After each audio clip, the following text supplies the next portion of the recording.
First of all, there's a UN team that already was on the ground that has to verify this, and I accept the proposition that while the pictures are agonizing, and they're agonizing for someone like me who's been following this day in and day out, we have a right to know who is responsible because of all of the actors that are at play.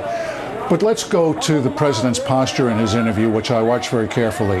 Mr. President, the fact that the chemical weapons have now been used more than once, and the credibility of the United States is on the line, and the Assad regime has not been held accountable in an international criminal court, and this is a violation of international law, means it's not boots on the ground, Mr. President, but you need to go to the United Nations. You need to go to the United Nations despite the Russians and despite the Chinese, and you need to send the Assad regime a message that there could be ways for you to act that don't require to put boots on the ground.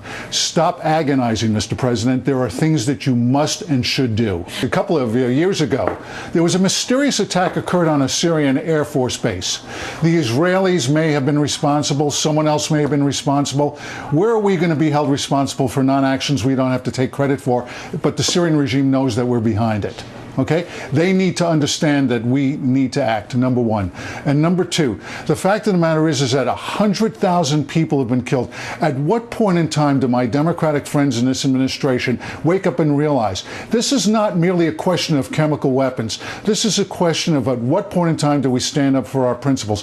Mr. President, you don't have to put boots on the ground in order to, in effect, be a merciful actor from the air. You're thinking things like sanctions. You're thinking things not short of military action. Well, look, even if we have to take covert military action, it's time that we did so. Listen, we're going to wake up, what, 2 months from now and see another chemical weapon, and we're all going to, our hands are going to be agonizing again. We have to stop doing that. All right, Ambassador Marc Ginsberg, thank you very much.